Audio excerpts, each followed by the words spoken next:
Now, today's show is a topic that is very, very personal for me. Just like many of you, I've lived a life full of experiences. I'm talking about the highs and the lows. And one of those lows in particular is what fueled my passion for this subject today. And this is the shooting of Megan Thee Stallion and the subsequent trial of Tory Lanez. What bothered me so much was the way Megan was treated before the trial, during the trial, and even after the trial. For those of you not familiar with the trial, Tory Lanez, rapper, R&B singer, producer, shot Megan Thee Stallion in the foot in 2020. And the trial was brought to court in just last year, 2022. And as we all know now, he was found guilty on those charges. But Megan has been treated like the villain. She's been made to be the villain in this, being mocked, being her trauma being minimized. And this experience that Megan went through is something that all Black women face, especially when we are affected by violence. This is something that's called misogynoir. This was a term that was coined by the feminist writer Moya Bailey. And basically, misogynoir is the intersection of race and gender. So it's something specifically that affects Black women. And misogyny is the, hatred, contempt for, and just prejudice against women. So misogynoir is when that misogyny is directed specifically towards Black women. And this is the subject that we're going to discuss today. I'm bringing in two journalists who wrote these incredible pieces on the case. The first one is Jamilah Lemieux, who wrote an article for BET called Free Megan. And the second journalist, is Taylor Crumpton, who also wrote a piece for Harper's Bazaar on it. And she specifically had misogynoir in her title. So we're going to discuss that today and get into it because I really want to address the fact that when Black women are harmed, when Black women are subject of violence, for some reason, our trauma is not taken seriously. Our trauma is minimized, like I said earlier, and mocked. And we have to have this discussion because it needs to stop. And we can only do this as a community. So enjoy this conversation with us. And I hope by the end of it, you'll have a different perspective and understanding and empathy towards Black women and violence. All right, I want to get right into this important conversation with my first guest, Jamilah. Jamilah, welcome to The Frequency. Thank you for being here. I want to get right into your article because I think it was so important. You wrote it, and it was released actually right a couple of days before the verdict. And you titled it Free Megan. Why did you choose that title? And what did you mean by that? I feel that Megan has been trapped since this incident happened. She's been trapped by the way we respond to violence against women in this country, and in particular, the way we respond to violence against Black women. Right. She's been subject to a lot of online abuse and harassment, rampant speculation about what indeed happened and the nature of the relationship between her and Tory Lanez, and speculation about her sexuality and her involvement with other men. And she has not been allowed to adequately grieve what happened to her at the hands of someone who is a friend. She has not been treated overwhelmingly as a victim. She's been treated as if she's done something wrong. Right. Why do you think that when it comes to, women and Black women in particular, that we are not believed? There's a long history of characterizing Black women as inherently bad in order to justify our place in the society, dating back to when we were enslaved, that Black women are, treated as if there's some sort of sexually aggressive, unladylike, unworthy of protection, untrustworthy. Mm-hmm. And a lot of these beliefs about us have been passed down to us as a people. And we tend to parrot some of the worst ideas and attitudes about Black women. Do you think it falls into that old trope of Black women are strong? We're so strong that we don't need any empathy or sympathy or... Absolutely. The trope of the strong Black woman that many of us have embraced as, a source of self-esteem and a way to survive and navigate the world, holding on to the idea that we can just simply withstand more pain than other people has done us great harm. And I think that was absolutely at play during this situation.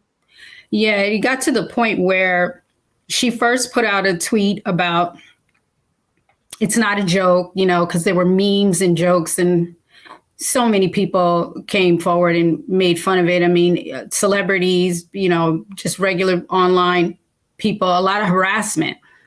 And then she had another, maybe about 2-3 weeks after that, she had another post where she came online on Instagram and literally had a breakdown, to show, like, Black women have to show that they're bleeding, they're dying, there's pain, there's cry, we have to cry in order for not even to get a little bit of sympathy for us to be believed. And I think that right there goes back to what you said about how it's harming us to be perceived as strong and not perceived as, women that need, sympathy or empathy, or to be believed when we are harmed. Another thing too, I don't like the jokes that were made about her and the lines. In particular, Drake had a song that he put out, with the line about her, lying, even though they were trying to say that it wasn't in regards to that. I mean, it obviously was. And what do you think about that when they take our pain and make it into a punchline? Yeah, it was absolutely disgusting for Drake to do that. He's somebody who's a more senior artist than her. He's almost a decade older than Megan. He's been in the industry a longer amount of time. He's got the reputation and the influence that he does. And for him to make light of the situation and insinuate that she was lying, or even to just joke about the fact that a lot of people believe she was lying, was really vile, and it goes back to Black women not being trusted, not being believed, because there were a lot of people who took to the internet to say that this woman was lying, that it didn't happen to her. And that was in spite of reports from doctors, that was in spite of the fact that the state of California chose to press charges against Tory Lanez. This was not a personal injury trial. Megan did not go after Tory. In fact, at the beginning of this, she protected him. Her instinct was to lie about what happened for fear that he or both of them would be harmed at the hands of the police. Like that she thought about his safety and his protection says so much when so few people have thought about her safety and her protection, as well as her mental health and her ability to recover. Exactly. Up next, we're joined by pop culture writer Taylor Crumpton, whose article started this conversation. We'll be back.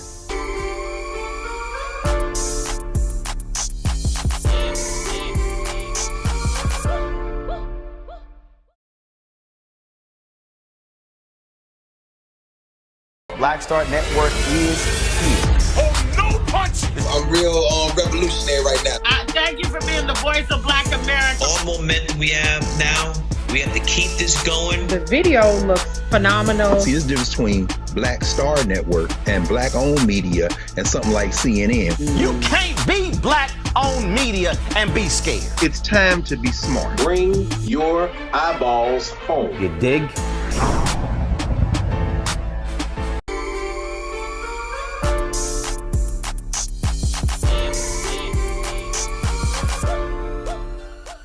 Welcome back to The Frequency. We're discussing misogynoir, and joining me now is writer Taylor Crumpton, whose article really opened the door for this discussion, bringing up hip-hop, misogyny, and issues that face Black women overall.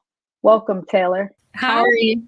I'm so happy to be sharing the screen with you right now. I am so honored to have you and Jamilah. This is just like such an important subject. And you wrote an article right after the incident happened in 2020 in July.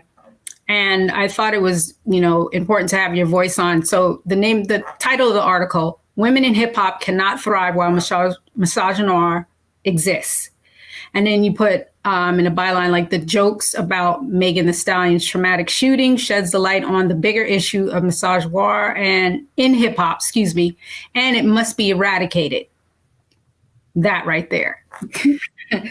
Talk to me about your article and what made you write it.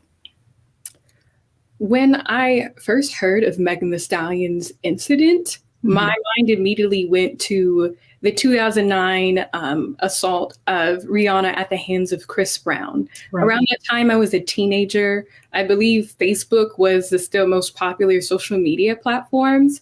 And that's where I first started to understand that Black women and harassing them and the vilification of them, the dehumanization of them is trendy and is popular. I was in middle school seeing and hearing rumors of why Chris Brown was deemed, I would say, almost like worthy of getting back into the good graces of the hip hop. Right.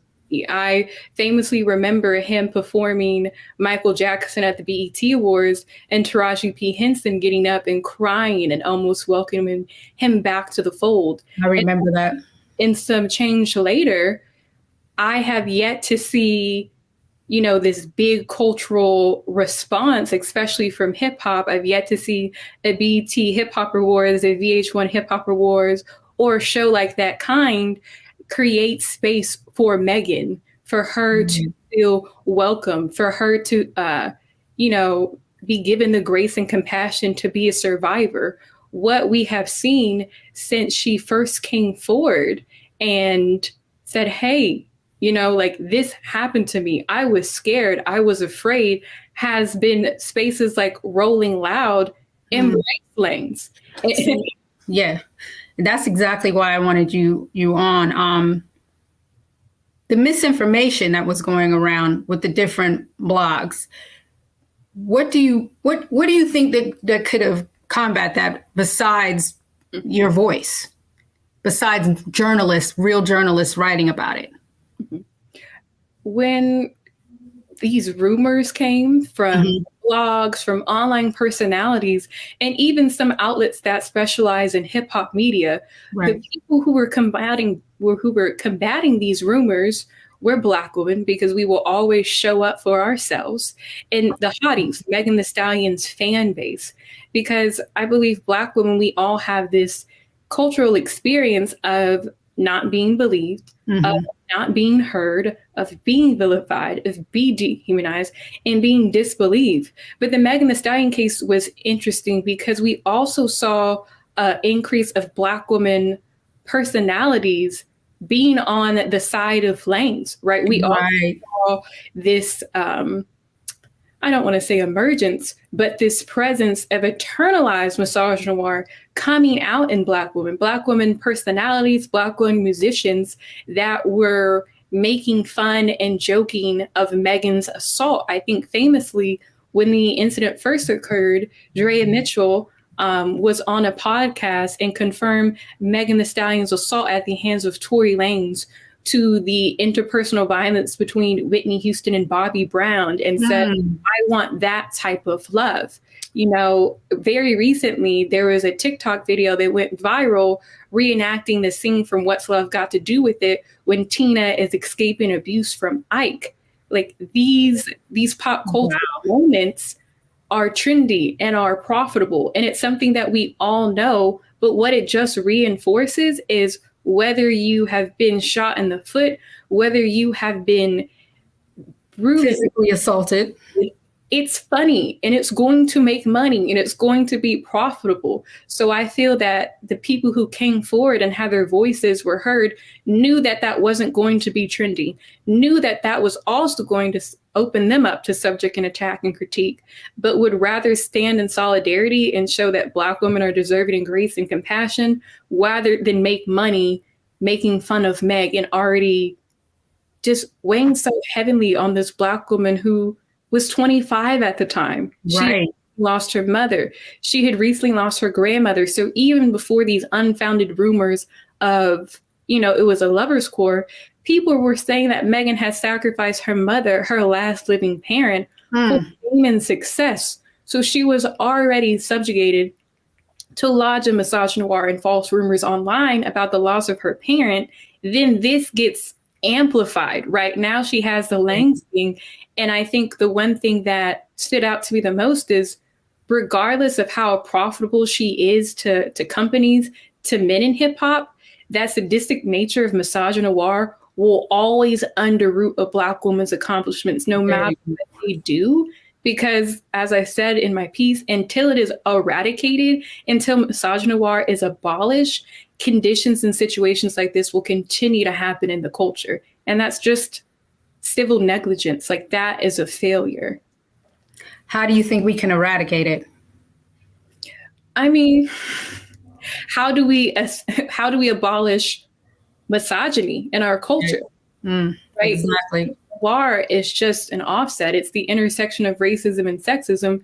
So how can we make efforts individually and intercommunally to eradicate these structures that exist? You know, it can be as simple as, why aren't Black women journalists being paid the same rate as Black men? Why are the productions of a Black woman always devalued and not being seen as something worthy of respect? Exactly. Can we bring Jamilah back in? See, this is why I wanted to have this conversation, because I think that your writing, both your writings, was a way to battle the misinformation, the things that were going on with the blogs. I mean, right, even before the verdict was decided, they were putting out that he was found not guilty. And it's still going on to the issue of not believing Black women. Do you feel like there should be more? I mean, there's plenty of Black women journalists, but more should be heard on that subject. Do you feel like we should concentrate more on that? Well, I wish that those were the voices that were being amplified at a time like that. You know, that Black women were the sources that were trusted and looked to talk about this. I think it is worth acknowledging that there weren't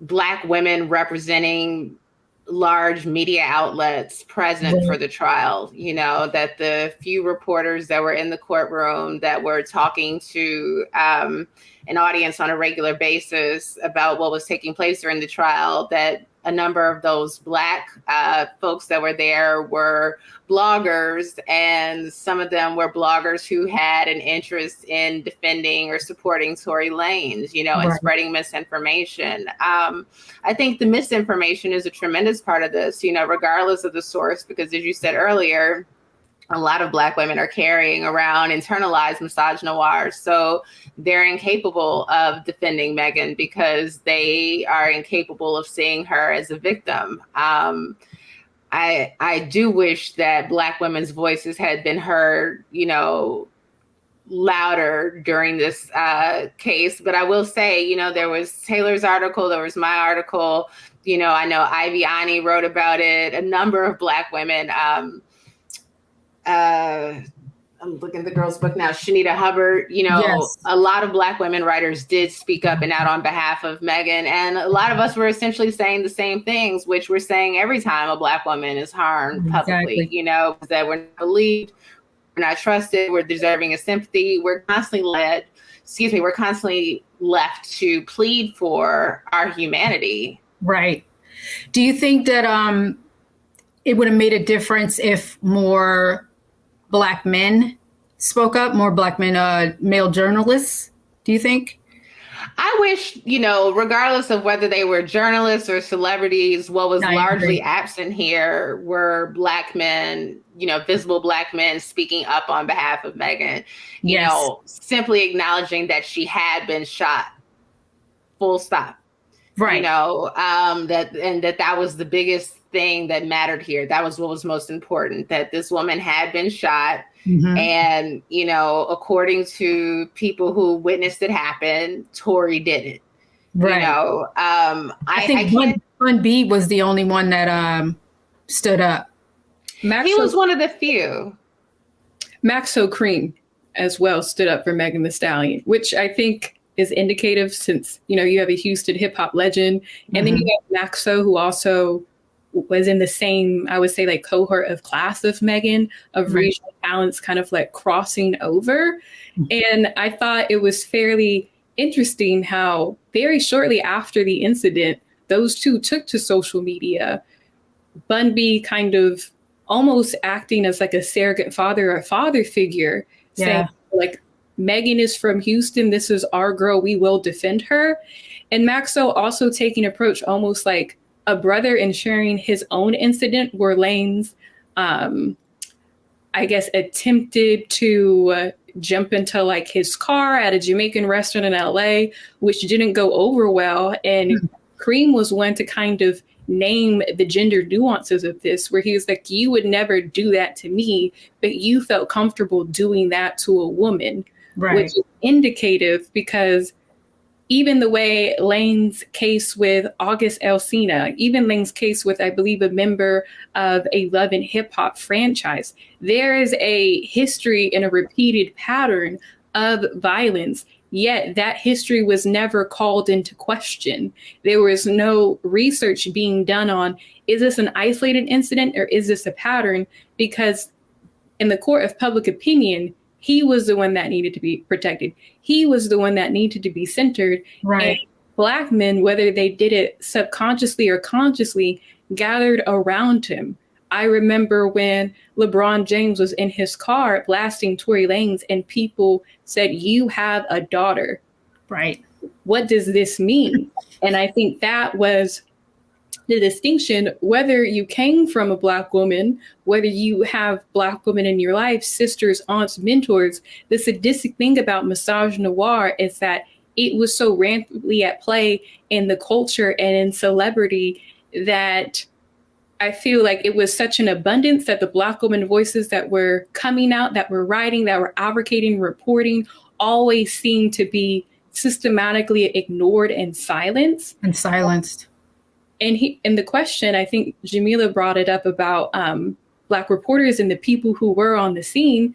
We saw after the trial had, ruled, Black journalists were, I still think, ignored. Like a lot of non-Black journalists were amplified. I think about Megan, the reporter. She had an interview, a Q&A with BET.com. about like her rise in her reporting, yet Black users on social media critique BET for taking a stance that was read as very apolitical, that was very neutral, but also very telling that they were waiting for the trial at play so then they could put out tweets and social media copy defending Megan Thee Stallion. And that was for a number of Black outlets and sources that we go to, that we look towards, that decided to take an apolitical stance, which inherently read as not supporting Black women when they needed it the most. Right. Exactly. Okay, y'all. We're gonna take a break and we'll be right back.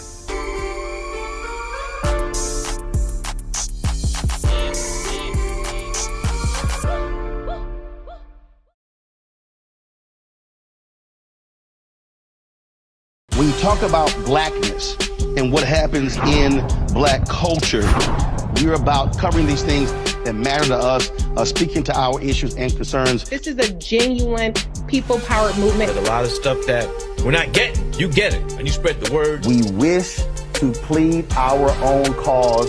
Too long have others spoken for us. We cannot tell our own story if we can't pay for it. This is about covering us. Invest in black-owned media. Your dollars matter.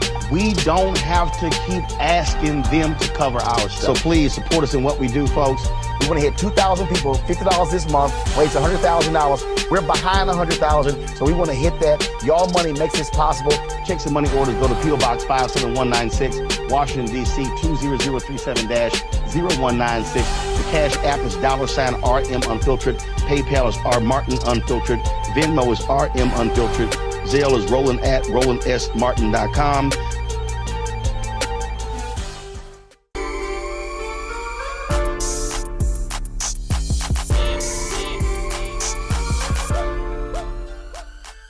You're watching The Frequency. I'm Dee Barnes, and we're discussing the shooting of Meg Thee Stallion and the trial of Tory Lanez.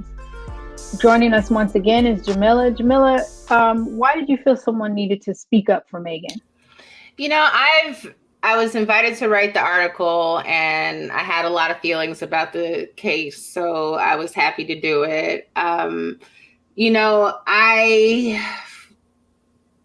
wish that I had a louder voice to speak up for Megan. You know, I wish that me writing something about it could do more.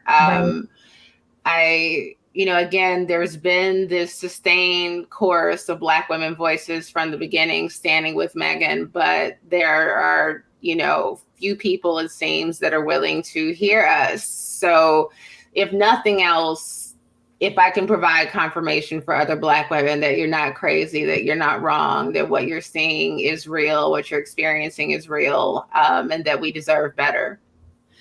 And you did that, and I thank you. And I know other Black women thank you too. It was important. Same question with you, Taylor. What made you, you know, sit down and write that article in particular about hip hop?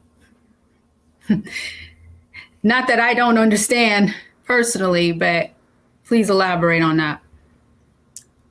I mean, I think your presence and career is very emblematic of why I took the approach to address gendered violence in hip hop. Earlier in that summer, On the Record had released on HBO Max the documentary centering the Black women voices who were survivors of Russell Simmons' alleged sexual assault. And at the time of its release, I was in a Twitter chat with two Black women journalists, and the resounding theme was, who is going to step out and cover this? Who is going to be public about the way this documentary impacted them? And at the time of its release, in the press, Russell Simmons was the one on the Breakfast Club being interviewed by Ebro. Right. And all of the media around that time of the documentary still centered the man who allegedly was the perpetrator of the harm against these women. Mm-hmm. And it's a cycle, you know, it's a decades long cycle. And it is heartbreaking to see with every decade, there's more Black women, and the harm that they endure always results in their absence from an industry and a culture and a genre that prides itself in only being told through a Black male lens. Right. These not even incidents, these attacks of targeted harm add to this monolithic idea that hip hop is a genre and a culture for Black men by Black men. And the eradication of women like yourself, like Drew Dixon, like even the violence that Lil' Kim endured by men in hip hop who were seen as stakeholders, who were seen as powerful, is very frightening as a Black woman in music, as a Black woman who loves hip hop and journalism. So whenever this first occurred, I was invited by Harper's Bazaar to write about it as someone who has seen Megan rise as a fellow Black woman from Texas. And I think I had to remind people that she is just the latest and an unfortunate legacy of Black women in music who were sacrificed for Black men to be protected in this industry. And especially at a time in 2020 where there was this, quote, rise of the woman rapper, the rise of women in hip hop. Right. And even though Megan was representative of that rise, it also quickly showed how much the industry was ready to eliminate her, was ready to eradicate her, and kind of revert back to being so male-centric. Mm-hmm. Exactly. There you have it. I mean, we've covered it. We've covered it. And in all honesty, I think it's because of Black women and journalists in particular. If we do not voice and call out these things, you know what I mean, to hold these people accountable, I don't think anyone will. And even when there's other platforms that are trying to present it, I don't think that the perspective is on point as much as it's coming from our voice. Do you follow me what I'm saying? Like, if it wasn't for us having us, there would be no what am I trying to say? There would be no real protection. There would be no real voice for us if we did not write these, articles. If you guys did not write those articles, I don't think that people would really be, and countless other women journalists. And like Jamilah was saying that, I wish they were elevated more. I wish it was louder. But I do believe, though, that they did do something. Even though you might not feel it, it's a small part. I do feel like it's part of an overall bigger picture. And I feel like a lot of people were listening and could relate and could hear your voice in that it was defending something that couldn't be defended. And thinking about Megan and what she's going through, I hope she's healing, and I hope she knows that she's loved and she's surrounded by sisters that do love her. There are a lot of women out there that do support her. And then I hope that all the positive voices drown out all the negativity. All right, we're going to take a quick break. And when we come back, we're going to discuss how and why Black women cover for Black men.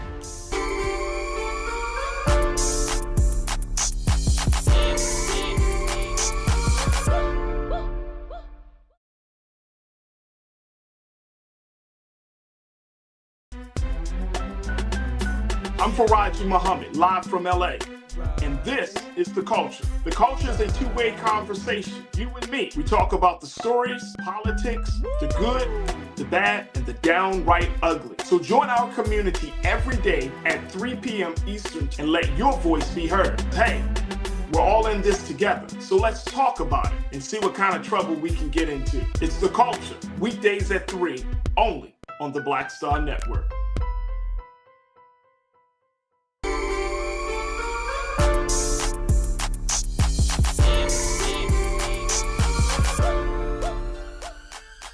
One of the strangest things about misogynoir is that Black women are being abused by the hands of Black men. So why do Black women feel like they have to protect their abusers? Black women are in a precarious situation when they've been harmed, by a member of their own community or someone else, because we don't have a good relationship with the police either. We can't trust them to take our needs and concerns seriously and not to react to us without violence. But I think that as a community, Black people have been very clear on the threat against Black men for many years, and we've taken it very seriously. We've wanted to protect our men from the violence of white supremacy, from the violence of law enforcement. Right. And our focus on that protection has allowed us to sacrifice the protection of Black women and girls. Anytime a noteworthy Black man has been accused of violence against women, Black women in particular, there's always this response from the community for much of the community to protect him, you know, that we don't want to see him go into the system. If he's a prominent man, we don't want to see him we don't want to see him lose all that he's fought for and all that he's, you know, succeeded and accomplished. And, you know, it is very much to our detriment that we are unwilling to be honest about, you know, the violence that some Black men perpetuate, you know? Right. And we always get accused of tearing a Black man down. So that's one of the things that I heard continuously about it. Taylor, how do you respond to that? Historically, Black women have been told to protect the community at the expense of themselves, to protect the Black man at the expense of themselves. She really just eloquently, you know, illustrated all of the individual, societal, political factors, why that belief is something that is integrated and embedded into the ethos and the ideology of the Black woman. However, there has yet to be a moment of cultural teaching. What happens when a Black woman is assaulted by a Black man? Where have been the conversations in the home about that? Where have been the conversations in a lot of like Black spaces? I think Megan said she did not want to have the interaction of the state and the criminal justice system. What she is saying is, I know what happens when I, as a Black woman, report and get the state involved in something that is an interpersonal matter, when this is just between two members of the community. Because we know the criminal justice system has always historically been unfair and unjust to people of African descent, with a hyper focus on Black men.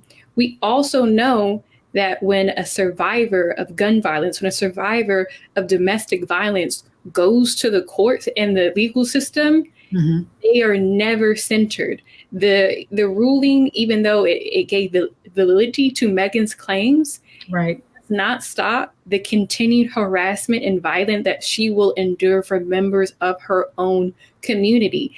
In fact, it seems to amplify and ramp up that continued harassment and violence, because her case was not only in just the court in the state of California, it was on social media. And that seems to be a never ending cycle where justice is never truly given.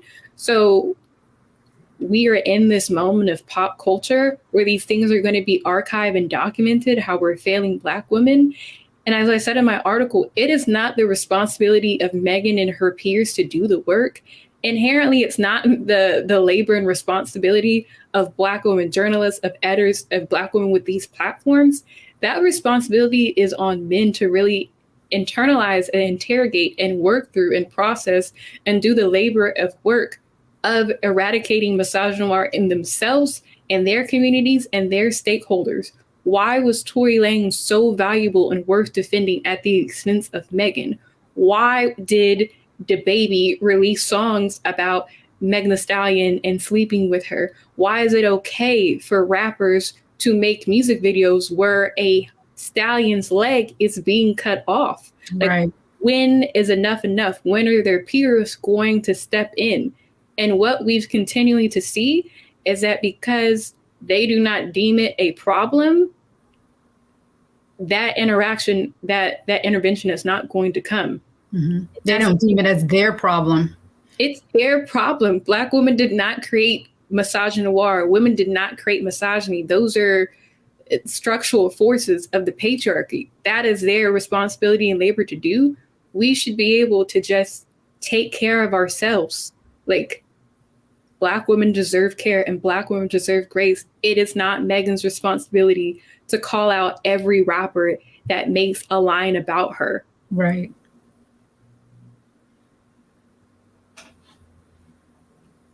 I agree.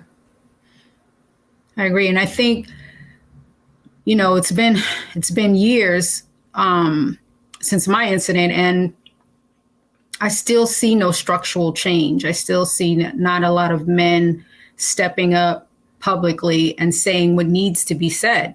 It's always fallen on the shoulders of Black women. I mean, we seem to be the ones that carry the community, you know, carry the family. And I don't know what it's going to take to change that, but I do believe that your writing both of you, your voices, even though you think they're not being heard, they are being heard, and they are being listened to and taken into consideration. And I think this generation in particular, and what I mean by that is this whole social media thing, it's different. I mean, the things have changed, even though the things have, they seem worse for Megan with, the online harassment, the memes, the music, everything that you brought up.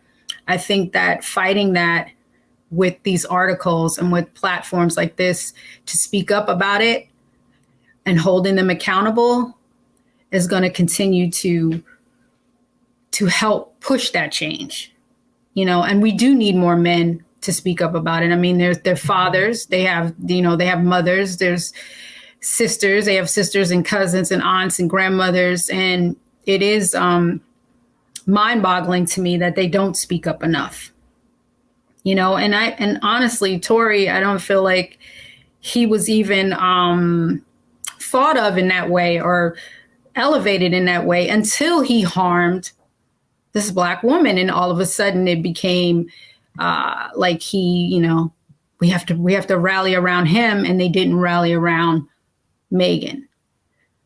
So I don't know what it's going to take to change it, but I am glad that we are having this discussion about it. And like I said earlier, I hope, if Megan sees this, I hope she's healing. I hope she knows she's loved and supported. And, when she's ready to come back, we're going to welcome her with open arms. Thank you both. I appreciate you so much. Thank you for coming on here and speaking truth to power. Because like I said earlier, we've all we've got, and if Black women don't stand up for each other, I don't think that anybody's going to stand up for us. So thank you. When we come back, my closing thoughts.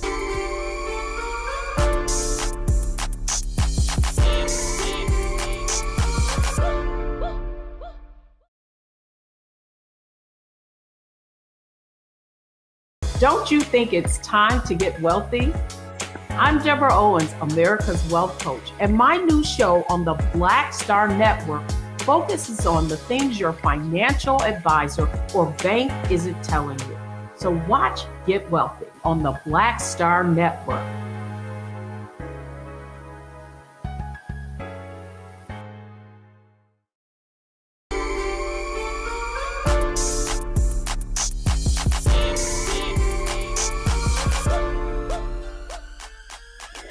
Before we go, I'd like to read something that I wrote. I think it's very important, and it really drives home the subject of what we discussed today. Okay, so bear with me, all right? Black women are the victims of a unique intersectional oppression. Megan's experience of not being believed, being mocked, and her harm being minimized is something that is shared by many Black women. This failure to protect Black women needs to change. Victims of abuse should not have to be continuously harassed for speaking out. How do we spread awareness? By having these important conversations. Until we are all holding each other accountable for making light of these serious and life-alternating events, then nothing will change. I'm speaking from my experience. I'm speaking from your experience. And I want you guys to really think about it the next time a woman in your life is harmed. Think about it carefully.